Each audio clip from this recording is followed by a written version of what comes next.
there's been a few things chucked in our way, but at last we're in the van and we're ready to go. Where's our first stop? Evans Head. Evans Head, let's have a look at the bar there. The rain is gone, but now there's a heap of wind, 30 or 40 knots I reckon.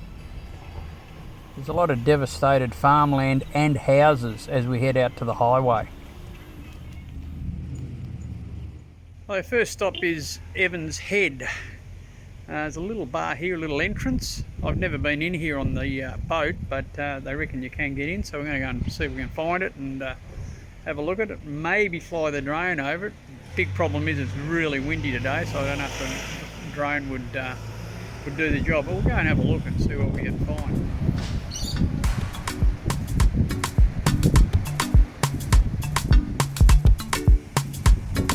First off, it's a bit of lunch.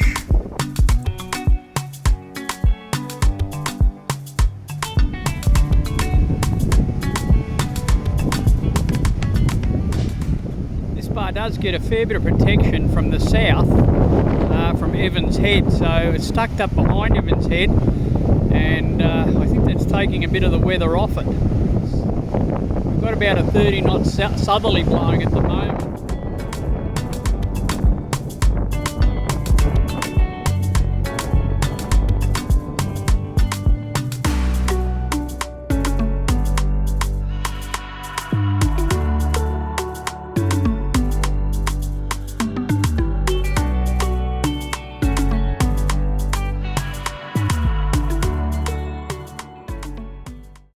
With all the rain we've had, there's probably about 5 knots of current running out through the bar at the moment, but it's surprisingly calm for these conditions.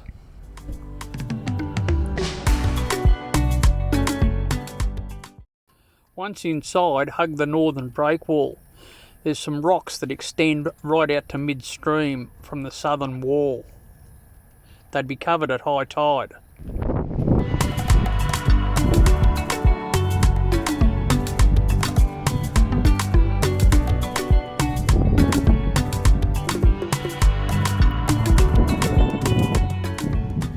There's a fish co-op here, and looks like what's fuel facilities, but I inquired and they said that they haven't dispensed fuel here for years. So no diesel available, I don't think.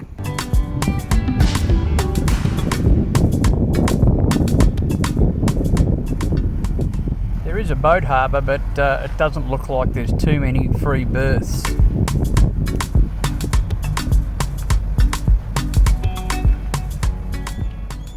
Good boat ramp for new dudes that do it in trailer boats.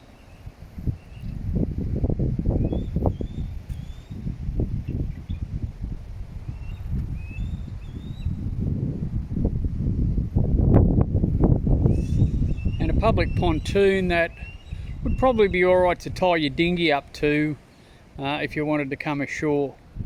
I'm not sure what anchoring in the river's like. It's flowing really quickly at the moment with all the rain we've had. It doesn't look like there's a lot of room, and this is about as far as you could navigate because the bridge would stop most taller vessels from going any further. This eagle's caught a good feed, but even he's having trouble hanging on in this strong wind. That's Evans Head. I haven't been able to fly the drone, and we have to make the decision now. Are we going to stay here the night and hope that the wind drops out tomorrow morning, or are we going to travel a bit further down to Iluka? What do you reckon, Mom? What are your thoughts? Iluka. Okay. We've had a look at windy weather, and looks like this wind's going to keep puffing for another 24 hours, so... It's only half an hour to Iluka. An hour to Iluka by car, so we'll go down there and have a look at that bar. I think we could stay here the night, but it's probably a waste of time. I don't think the drone's going to be flown with all this wind. It's blowing at around about 40 knots at the moment, I reckon. It's quite strong. I talked to a couple of local guys while we were filming the bar, and they said that with all the rain we've had and the flood, it has really dredged the bar naturally, and they think that it's a lot deeper than it normally is. Apparently before this rain event occurred, the trawlers were having a little bit of trouble getting in and out even at high tide. So it's a pretty shallow entrance. The river is not very well marked at the moment, but I think a lot of the marks have been misplaced by the floodwater, so it's not marked at all really at the moment. That could be better when things settle down a bit, but it's a pretty shallow entrance. There's no diesel available. There's a little shopping centre. You could probably walk to the IGA and get supplies if you wanted to, and the boat harbour looks like it's full. I don't think there's any berths available there either, so you'd be anchored in the river, and there doesn't look like there's much swinging room out there as well. Anyhow, that's Evans Head. Let's head to Iluka.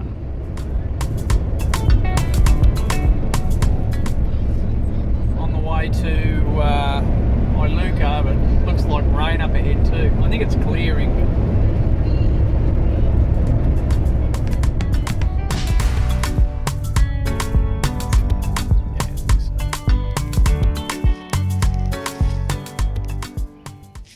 In a little place called Woomba. As far as we couldn't get to Iluka because the road's been flooded by the Clarence. So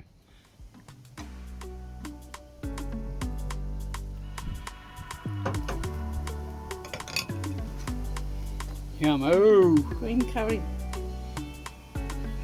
Green curry and bed. We might give it another try this morning and see if we can get through, but they reckon it's not going to be open until Sunday, so we might have to move further down the coast. The M1's still open. Brekkie time now though.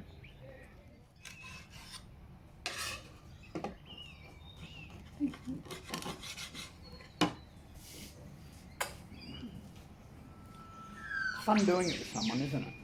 No. No?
Would have liked to have flown the drone over the entrance to the Coffs, but no hope in this wind.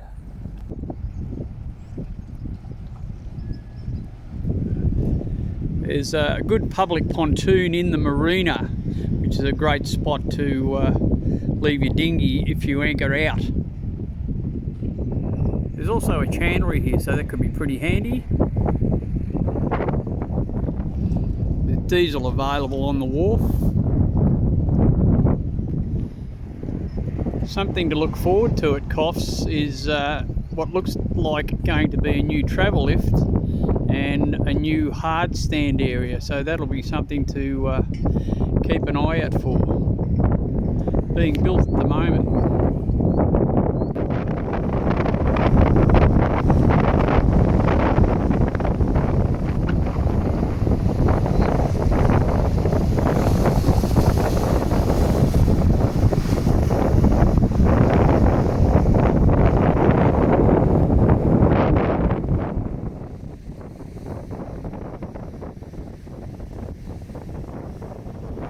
We don't know what happened to this old girl.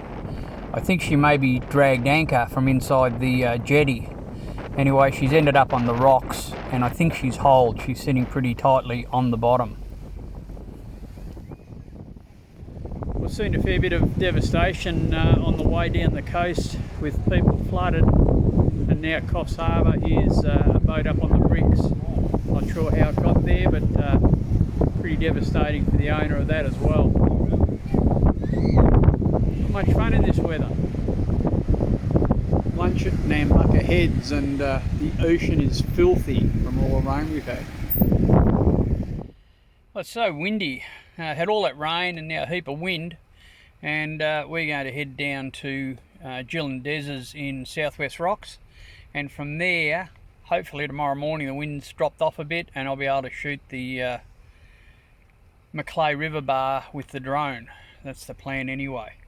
It'll be good to catch up with Jill and Des again, and we'll spend a night, maybe 2 nights there, and let the weather settle a bit. Really hard, the drone just won't fly in this really strong wind we've got at the moment, and it makes it very hard. Anyhow, off to Southwest Rocks. See you in the next one.